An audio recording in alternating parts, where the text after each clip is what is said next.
कक्षा 9 के मेरे प्रिय विद्यार्थियों, हिंदी की कक्षा में आपका स्वागत है। पिछली कक्षा में हम लोग मेरे संग की औरतें पढ़ रहे थे और हम लोगों ने पढ़ा कि किस तरीके से रेणु ने पिता के सम्मान की रक्षा के लिए उनकी बात को रखने के लिए क्या किया, बीए पास कर दिया। अब आगे पढ़ते हैं। तीसरे नंबर पर चित्रा है। वह कॉलेज पढ़ने तो जाती है पर खुद पढ़ने से ज्यादा दिलचस्पी औरों को पढ़ाने में रखती थी, इसलिए इम्तिहान में उसके अंक कम और उसके शागिर्दों यानी उससे जो पढ़ते थे यानी वो जिन्हें पढ़ाती थी उसके ज्यादा आते थे। पर अपने यहाँ सब चलता था।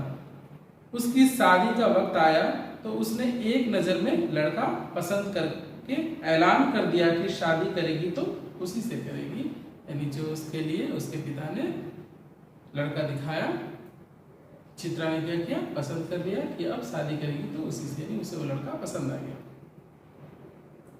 मुश्किल यह थी कि हमारे माँ बाप ही नहीं, खुद लड़का भी उसके निर्णय से वाकिफ नहीं था, उसे भी पता नहीं था।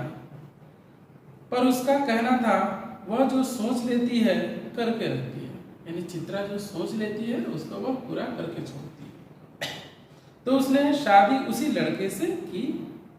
कोई मुश्किल पेश नहीं आई। आती क्यों? उसने कहा मैंने पहली मुलाकात में उसे बतला दिया था कि मैं जो सोच लेती हूँ वो कर रहा हूँ, यानी जो मेरा निर्णय होता है, मेरी सोच होती है, वह हो जाता है। तो मैंने उसे पहली मुलाकात में बता दिया था किसी लड़के को।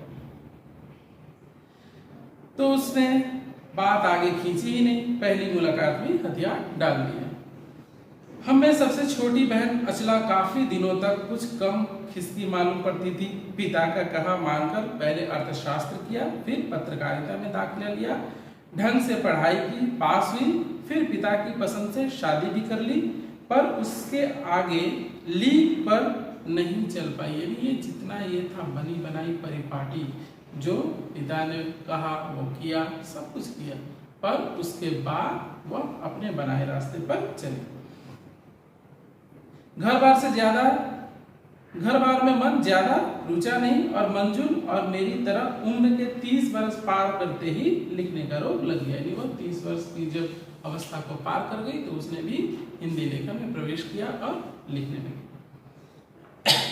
एक बात हम में एक सी रही, घर बार को परंपरागत तरीके से हमने भले ही ना चलाया हो, उसे तोड़ा भी नहीं। यानी हमने अगर अपने जो हमारी परंपरा है कि घर को ऐसे चलाना चाहिए, ऐसा हमारा दायित्व होना चाहिए, परिवार का ऐसे पालन पोषण करना चाहिए, अगर हम लोगों ने पूरा नहीं किया तो हमने उसको तोड़ा भी नहीं, उसका हमने सम्मान किया। शादी एक बार की और उसे कायम रखा, यानी हमने जो विवाह की परंपरा है, जो विवाह की मान्यता, हमने उसे पूर्ण रूप से पालन किया। हमने जीवन में जिससे विवाह किया उसके साथ निभाह किया, चाहे तलाक के कगार पर खड़ी चली हो जाए पर कगार तोड़ डूबी नहीं। यानी जो हमारे विवाह था, कभी ऐसी स्थिति भी आई कि तलाक के मोड़ पर भी चली गई, लेकिन हमने उसे वहां ले जाकर छोड़ दिया। यानी वह शादी टूटी नहीं, तलाक के मोड़ तक तो पहुंची, लेकिन हमने शादी को तोड़ा नहीं।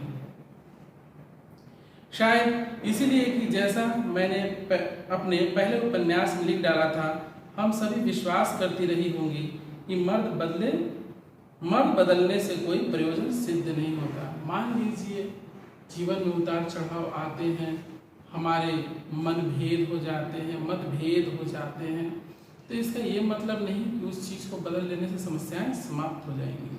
तो लेखिका क्या कह रही हैं कि मर्द बदल लेने से समस्या का समापन नहीं हो जाता, तो जरूरी नहीं है कि उसको बदल दिया जाए। घर के भीतर रहते हुए भी अपनी मर्जी से जी लो तो काफी है, यानी अपनी मर्जी से जी लिया जाए तो जीवन काफी है। हम अपनी स्वतंत्रता, अपनी आजादी को रखते हुए अपने अनुसार जी सकते हैं, किसी व्यक्ति के साथ रहकर। तो अगली बार जब हम लोग मिलेंगे तो पाठ के बाकी हिस्से को पढ़कर समाप्त करेंगे। तो मिलते हैं अगली कक्षा में और पढ़ते हैं मेरे संग की औरत।